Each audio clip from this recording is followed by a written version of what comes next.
Product provided by Nintendo. Before we get into the main topic of this video, let's go over Mario Tennis Aces, a game that was announced in January and came out just 2 weeks ago. Our initial response to this game was less enthusiastic to say the least, thanks to a certain Wii U game, Mario Tennis Ultra Smash. However, the main difference between Ultra Smash and Aces is that one of these games actually has content, and thankfully, it was the one that came out on the Switch. Mario Tennis Ultra Smash should simply be renamed to Ultra Trash. It was literally just a game where you had everything at the start, no story mode, and about 2 different tennis courts. That's it. It was more like a prototype to what Aces was going to be on the Nintendo Switch. This game actually has an adventure mode, where you travel a map taking on various challenges against classic Mario foes, like Boos, Shy Guys, and more. You'll also play against bosses like Petey Piranha, but these are my least favorite parts of the game. I don't want to be dodging tornadoes. Let me play tennis! Every boss is like this. You have to keep dodging obstacles right after you damage them. It's no fun. The adventure mode in Aces is okay. It's nothing special, but it provides light RPG elements that should keep most Mario Tennis fans busy. But seriously, every time we fail a challenge, we should be able to hit retry and not warp back to the map. Come on, guys. Where Mario Tennis Aces really shines is in its gameplay.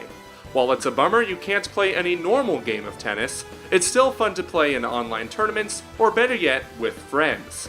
The mechanics of the game work about as smoothly as you would expect from a Nintendo-published game. You also have different techniques at your disposal by building up power and unleashing some wicked hits. The only real problem is that we had trouble with the motion controls. They were very unresponsive, so we had to stick with traditional ones. To conclude this brief review, we have to say that Mario Tennis Aces is not the best Mario Tennis entry, but it is still a good one.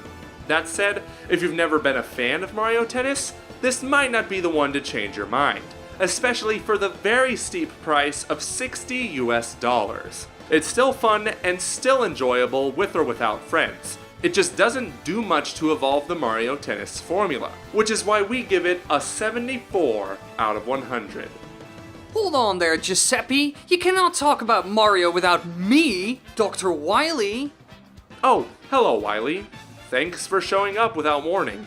Anytime, lad, but I heard you were doing a video about Mario, so I decided to hop on a plane and come here to give you my 2 cents on the Mario franchise. More especially, how Nintendo seems to be fixing the Mario we got tired of from the Wii U era into the one we love in the Switch era.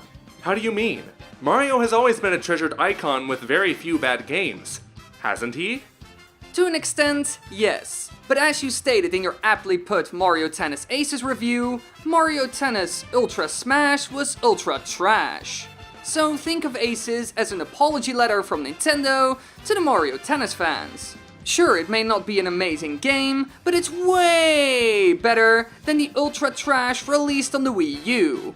If you want a better example, look no further than Super Mario Odyssey, a game that gave the 3D Mario fans just what they wanted, a sandbox experience with tons of collectibles. Odyssey heavily improved upon the game that was Super Mario 3D World, also released on Wii U. While it was very fun in its own regard, it felt very two-dimensional in its level design, and focused way too heavily on 4-player co-op. You have a point there. I too was very turned off by Super Mario 3D World, though I would happily welcome a Switch port since we got the perfect Odyssey. Give it time, lad. Every Wii U game will be coming to the Switch. All we need now is the wonderful 101 and the Game of the Year edition of Devil's Third. Anyway, back to the topic at hand. Nintendo seems to be fixing Mario on the Nintendo Switch in more ways than one. Super Mario Odyssey was the solution to 3D Mario, and Aces to Mario Tennis. And now there's another franchise on the road to being fixed, Mario Party. Super Mario Party was literally the only new Nintendo game announced at E3. So, sorry Animal Crossing fans? Ugh, don't remind me. Super Mario Party may not be a system seller, but you can bet that we were excited to not see one thing in the reveal trailer. That damn car! Now, Super Mario Party's board actually plays like a board and not a dumb racetrack. This change is already huge for the Mario Party franchise and is the best apology we could ask from Nintendo. Granted, there are some things I'm sort of concerned about when it comes to Super Mario Party. For one, there wasn't a playable demo at E3, just some footage at the treehouse. That shouldn't strike too much worry though, because Mario Party is just too hard to demo on the show floor. But a real concern of mine is that the boards we've seen so far have been pretty small. However, I'll reserve my judgment when the game launches in October. I used to love playing Mario Party 4, so if Super Mario Party can lift me from my existential crisis, then it's a great game in my book. Speaking of existential crisis, you know who else is in the middle of one? Animal Crossing fans? Oh, calm down, mate. I'm talking about Paper Mario. Here was a series of games that were pristine in terms of gameplay, storytelling, art direction, everything. It's tough to put into words just how amazing the Paper Mario games are.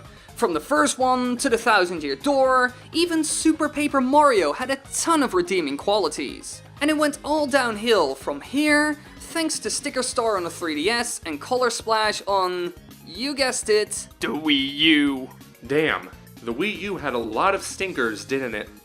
Sometimes. But Paper Mario was already garbage before the Wii U. You see, rather than trying to create immersive worlds with interesting characters and deep gameplay mechanics, the later Paper Mario games have relied too heavily on dumb gimmicks that frustrate the player rather than give them a single ounce of enjoyment.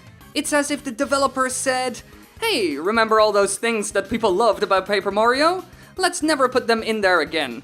Ugh, that's depressing. I agree, but I have so much more hope now, Joseph. Look at how Nintendo seems to be fixing Mario already with Odyssey, and to a somewhat lesser extent ACES. You know what this could possibly mean? Nintendo is listening way more than they used to. What's that? You want a 3D Mario game similar to 64 and Sunshine? Done. You want a Mario Tennis game with actual content? There you go. You want a Mario Party game without that stupid car? Say no more, fam! As a diehard Mario fan, this makes me ecstatic. There's a very clear pattern here, and we could see the likes of other Mario franchises being fixed like Paper Mario, Mario and Luigi, and of course new Super Mario Bros. Sure, they're not bad, but can they look a little less generic? Of course, this could just be a coincidence, and maybe Nintendo is still planning to do the same stupid crap to Paper Mario. But it would obviously be against their best interest if they didn't try and make their games better. But that's all I have to say for the matter. Thanks for having me on, Giuseppe. Be sure to subscribe to my two channels, Dr. Wily and Game Architects, if you want to add more gaming content to your subscriber box. Thanks, Wiley, and if you haven't already, be sure to subscribe to us, the Commonwealth Realm, and hit that notification bell to be reminded when we upload a new video like this one. We'd also like to thank our wonderful patrons, including royal producer Kenyatta Ali. If you want to know more about how you can get some awesome swag and exclusive content, visit patreon.com/commonrealm. But in the meantime, we will see you girls and guys later.